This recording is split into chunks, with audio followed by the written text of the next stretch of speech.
Le Cameroun s'apprête à vivre d'importantes échéances électorales.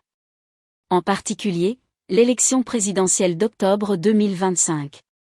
Le membre du conseil électoral en charge de la région du littoral, professeur Dorothy Njema, a poursuivi ce 23 avril 2025 sa tournée dans son territoire de compétence à Edéa. Le but de ce périple qui l'a conduit dans les démembrements territoriaux est, entre autres, de procéder à l'évaluation des opérations de révision annuelle des listes, d'en recenser les difficultés et d'examiner avec les commissions mixtes compétentes les axes d'amélioration des performances actuelles. L'objectif était de voir avec le chef d'antenne et les membres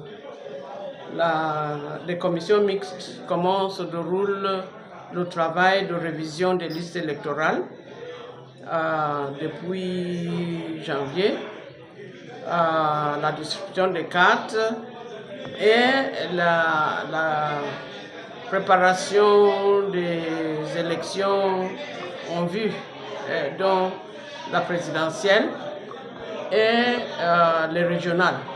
S'accordant aux termes de référence arrêtés lors des assises de leur dernière session ordinaire, le membre du conseil électoral, professeur Dorothy Njema, s'est assuré, antenne par antenne, des statistiques à mi-parcours des inscriptions, de l'effectivité du toilettage apporté aux fichiers, de la prise en compte des transferts, modifications et radiations des décédés sollicités par les commissions mixtes d'inscription sur les listes électorales, de la suppression des doublons et autres inscriptions non conformes. Les intérêts des autres acteurs semblent être ailleurs. Ils veulent avoir des listes électorales par bureau de vote qui sont disponibles dans les antennes, donc ils peuvent les regarder là-bas, mais ils veulent des copies pour eux de compulser, je ne sais pas, à domicile.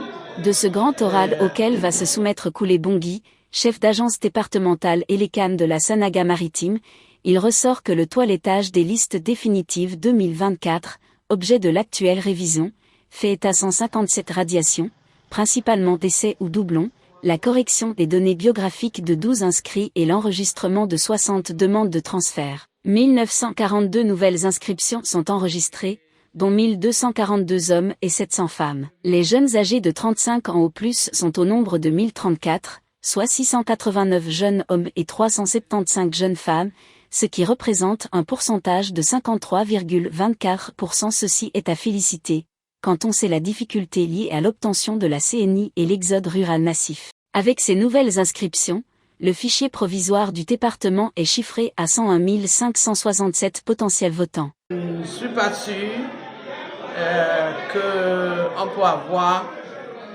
des électeurs dans un village à Dizangué et les mêmes électeurs dans un village à Équité 3. Le membre du conseil électoral exhorte les commissions mixtes à un effort soutenu pour que ces performances soient boostées, non sans en appeler à la présence constante des membres des commissions, gage de la transparence du processus. Les représentants des partis politiques fassent leur travail d'examen des listes électorales qui sont disponibles dans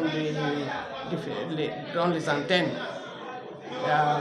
et qu'on distribue les cartes qui sont produites actuellement pour la période 2021 à 2024. Quant aux inscriptions dans les localités frontalières, elles requièrent la plus grande attention des commissions mixtes pour des inscriptions responsables, afin de garantir l'objectivité et la sincérité des travaux, et demande au chef d'agence de s'appesantir sur les cas évoqués.